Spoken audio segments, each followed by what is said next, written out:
Good morning students. Today's topic for class 9th exercise 2.4 polynomial से related है. Question 1 और 2 हम प्रीवियस वीडियो में कर चुके हैं. आज जो है हम क्वेश्चन करेंगे question number 3. Question number 3 factor theorem से ही रिलेटेड है. फैक्टर थ्योरम का यूज है एक्चुअली. कहता है question find the value of k if x minus 1 is a factor of px. px का मतलब पोलिनोमियल इन x. ओके, तो px is equal to X square plus X plus. अब क्या हमने अभी तक फैक्टर थ्योरम में हमने क्या पढ़ा था कि अगर ये इसका फैक्टर है तो इट मीन्स रिमाइंडर क्या है? 0. यहां से अगर हम x की वैल्यू निकालते हैं और वो आ रही है 1, p1 must be 0 by factor theorem, है ना. जो भी x की वैल्यू हमारी आएगी उसको हमने इसमें पुट करना है और वो रिमाइंडर इज 0 क्योंकि ये फैक्टर है. तो पुट इट हियर. तो px क्या बन गया? अगर x की जगह मैं 1 डालती हूँ तो 1 स्क्वायर प्लस 1 प्लस के, और ये क्या है? 0. तो 1 प्लस 1, 1 का स्क्वायर 1 प्लस 1 प्लस के. तो 2 प्लस के equal to 0 and what we have the value of k. k is equal to -2. इसी तरह से बाकी पार्ट भी मैं कर देती हूँ.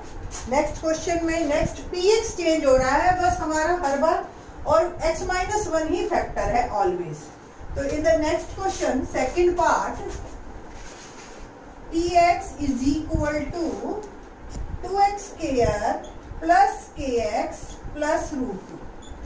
वंस अगेन अगर x minus 1, if x minus 1 is a factor of px, then यहां से x की वैल्यू क्या आई? 1. तो p1 must be 0. Put it here p1. तो 2x की जगह हमने क्या डालना है? 1. जहां भी x है वहां 1 लिख दीजिए. That's it. p1 की वैल्यू 0 डाल दीजिए. 1 का स्क्वायर 1, 1 इंटू 2 2 प्लस के प्लस √2. अब देखिए 2 और √2 आपस में ऐड नहीं हो सकते, दोनों एज इट इज वहां जाएंगे. तो k is equal to -2 minus, एक 2 निकल गया और एक √2. तो ये दोनों ही आपके ऐसे ही आंसर पड़े रहेंगे, आप इसको कंपाइल अप नहीं कर सकते. थर्ड पार्ट के लिए हम करते हैं, और third part find the value of k if px is equal to kx square minus √2x plus 1. Once again if factor theorem क्या कहती है?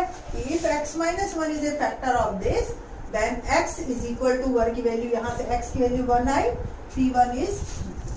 तो p1 वंस अगेन बिल्कुल पहले वाले पार्ट की तरह, तो p1 is 0 k minus √2 plus. ये जो सारे पार्ट में इसलिए कर रही हूँ क्योंकि स्टूडेंट्स को प्रॉब्लम भी अंडर रूट से आती है. तो p1 जो है, p1 मैंने डाला x की जगह 1, k 1 square minus √2 1 plus 1. Okay ना, तो p1 हमें गिवन है फैक्टर बाय फैक्टर थ्योरम, ये 0 है. 1 square 1, 1 into k minus √2 plus 1. Okay ना, अब इसमें आपको k की वैल्यू बतानी है. बस अब यहाँ पे ही एक्चुअल प्रॉब्लम आती है स्टूडेंट्स को कि वो इसको या तो ऐड कर देते हैं या वो कुछ ना कुछ इसके साथ करना चाहते हैं ताकि भी ये अलग अलग ना हो. और ये दोनों टर्म्स बिल्कुल अलग अलग हैं. अंडर रूट वाली अलग है, ये बिल्कुल अलग है, और ये दोनों एज इट इज पड़ी रहेंगी आपकी. इसको आप ऐड नहीं कर सकते. तो सिंपल ये √2 आपका माइनस वाला है तो यहाँ जाके प्लस का हो गया, और ये प्लस वाला है यहाँ जाके माइनस.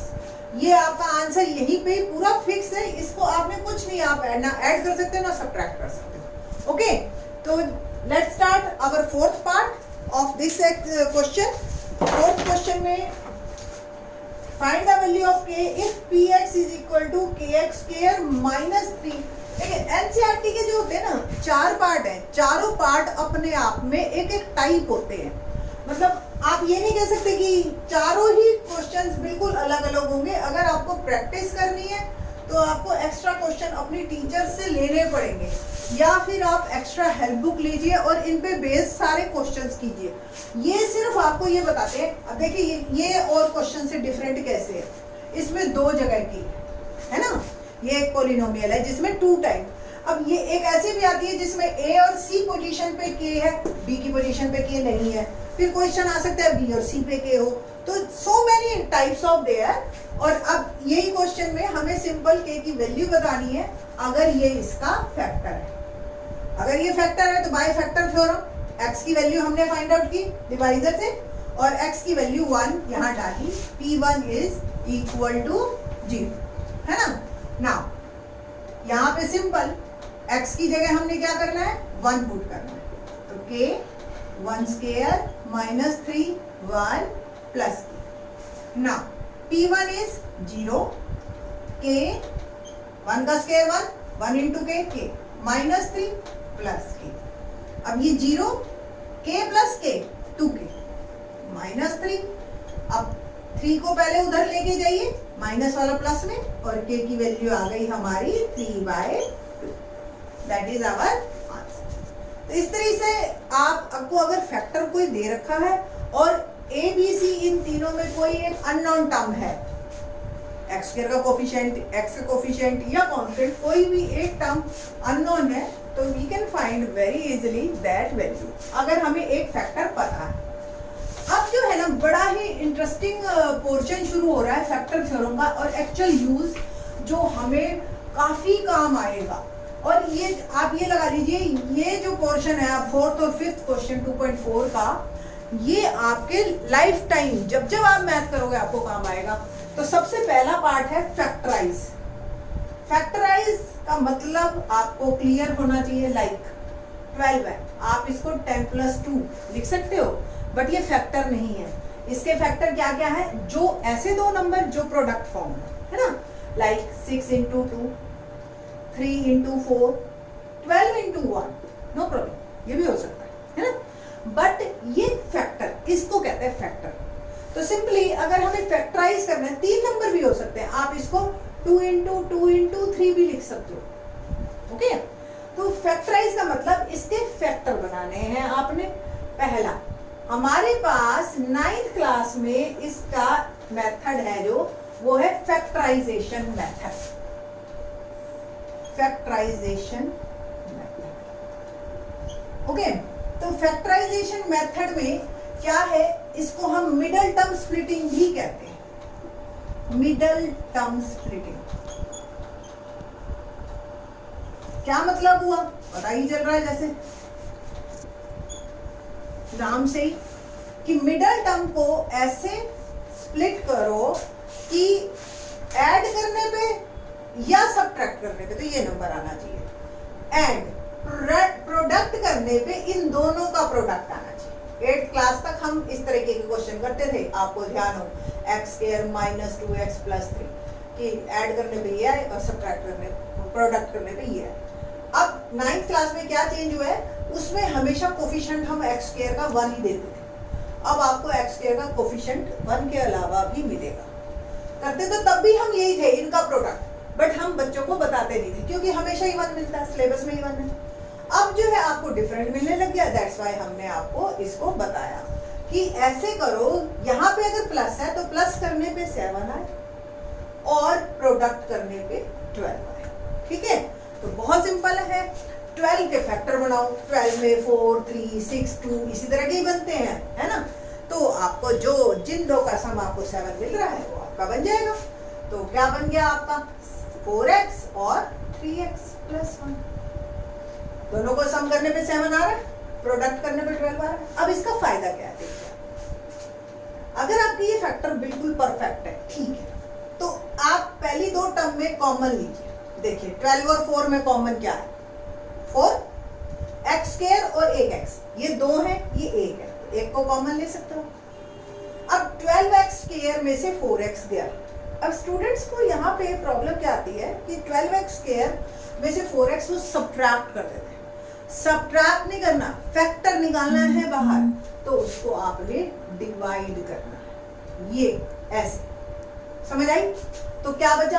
3 और एक x। अब 4x में से पूरा 4x बाहर निकल गया, आप कहोगे यहाँ तो कुछ भी नहीं बचा। नहीं, ऑलवेज 1 तो बचता ही है। 4x can be written as 4x into 1। तो जब आप इससे डिवाइड करोगे तो ये कैंसिल हो गया और 1 तो बचा, -1।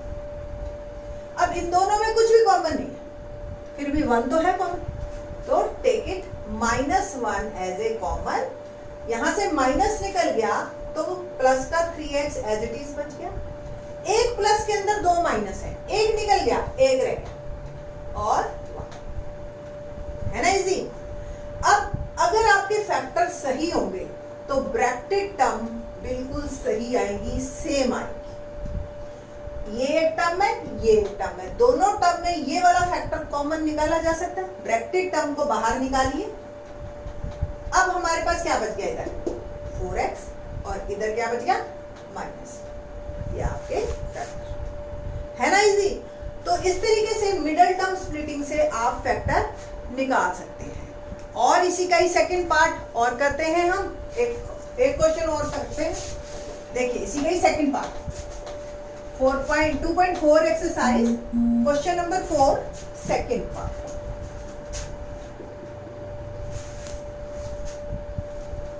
सेकंड पार्ट में same 2x square plus 7x plus 3। Middle term splitting क्या है कि सम करने पे तो 7 आए और प्रोडक्ट करने पे क्या आए? 3 2 6। वेरी सिंपल और 1 है ना। 7 और 7 6 और 1 सिंपल। हमें 6 के फैक्टर बनाने हैं जिनका सम 7 आ जाए। तो 3 और 2 का सम 5 होता है। और कौन से फैक्टर होते हैं? 1 into 6 7 है ना। तो 2x square plus x plus 6x भी लिख सकते हो आप, 6x प्लस x भी लिख सकते हो, आपकी मर्जी है, जो मर्जी लिखिए आप। ओके, तो 6x प्लस x प्लस 3। पहले दो में कॉमन देखो, 6 और 2 में कॉमन 2, x स्क्वायर और x में कॉमन x। अब 2 भी निकल गया, x भी निकल गया, क्या बच गया? x। 6 को 2 से डिवाइड किया, क्या बचा? 3।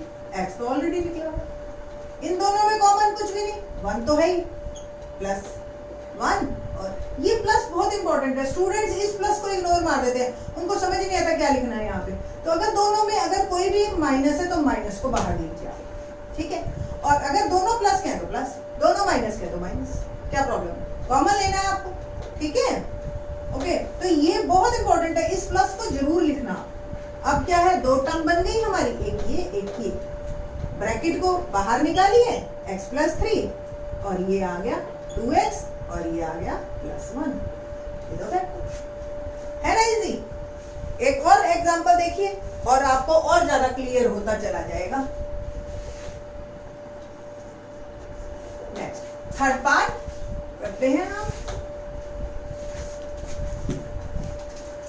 फोर्थ का ही थर्ड पार्ट देखिए, 6x square plus 5x minus 6। अब देखिए ये अगर माइनस है ना, ये वर्ड, तो डिफरेंस ऐसे दो नंबर जिनका डिफरेंस 5 हो और प्रोडक्ट 6 6 36, एक्चुअली माइनस 36। अब माइनस कब आता है? जब एक प्लस एक माइनस, तभी माइनस आएगा। तो इसलिए ये डिफरेंस वर्ड लिखा है हमने। और अगर ये प्लस 36 होता तो या तो सम है ना, क्योंकि सम प्लस कब आता है? या तो दोनों माइनस के तो भी प्लस आता है, माइनस माइनस प्लस, और प्लस प्लस भी प्लस। क्लियर?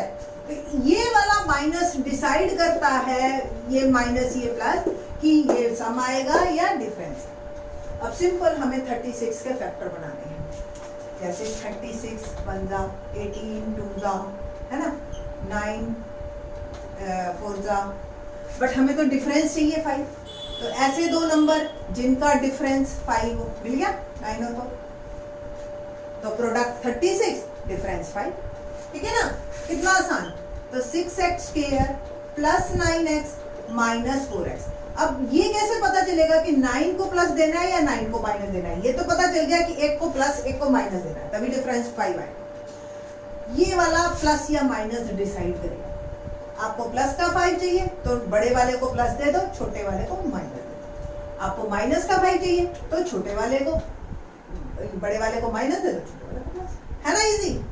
एक बार दोबारा सुनिए, ये प्लस है तो बड़े वाले को प्लस देना है। ओके, तो plus 9x minus 4x minus 6। अब देखो कॉमन, 6 और 9 में कॉमन 3, x स्क्वायर और x में कॉमन x, क्या रह गया?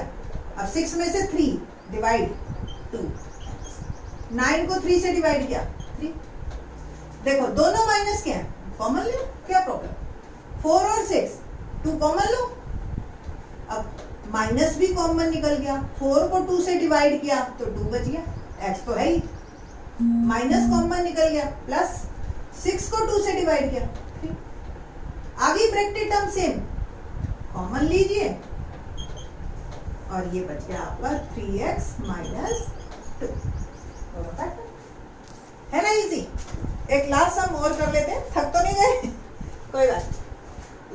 नेक्स्ट फोर्थ पार्ट हमारा है 3x square minus x minus. अब देखिए, डिफरेंस 1, प्रोडक्ट 3 इंटू 4 है ना, माइनस 12, ऐसे ही आएगा, है ना आसान? तो अब 12 के फैक्टर बढ़ाओ, 12 इंटू 1, 6 इंटू 2, 4 इंटू 3, आ गए दो नंबर जिनका डिफरेंस 1 है ना? तो सिंपल, तो अब माइनस है तो बड़े वाले को माइनस है, सिंपल। दोनों में कॉमन x, और तो कुछ कॉमन है नहीं, 3 बच गया और एक x, यहाँ 4 बच गया, माइनस तो है ही है। अब प्लस और माइनस, आप प्लस 1 लीजिए। अब आप कहोगे माइनस कॉमन क्यों नहीं लिया? क्यों, मेरे को यहाँ पे ऐसे चाहिए। तो थोड़ा सा अगर आगे का हमें दिख रहा है कि हमें एज इट इज टर्म मेरी आ रही है तो प्लस 1 ले लिया। ओके, तो यहाँ 3x ये minus, as it is same, bracketed term same, common लीजिए। यहाँ क्या बचा? x, यहाँ क्या बचा? प्लस 1। आंसर या, ठीक है। तो बाकी जो है, अब ये थी क्वाड्रेटिक यानी कि 2 पावर, 2 के 2 फैक्टर बनते हैं। अगला क्वेश्चन हमारा क्यूबिक का यानी कि 3 पावर। 3 पावर में फैक्टर भी 3 बनते हैं। और वेरी इंपॉर्टेंट, सिर्फ 9th क्लास ही ऐसी है जिसमें क्यूबिक इक्वेशन के फैक्टर सिखाए जाते हैं। आगे आने वाली क्लासेस में 10th 11th 12th में आपको टीचर कोई नहीं सिखाएगी कि क्यूबिक के फैक्टर कैसे बनाने हैं। सिंपल ये कहेंगे आपको नहीं आते, सीखो जाके 9th क्लास में, ठीक है? सिखाएगा कोई भी नहीं। तो be serious and be attentive in the next class कि क्यूबिक इक्वेशन के फैक्टर कैसे बनाने।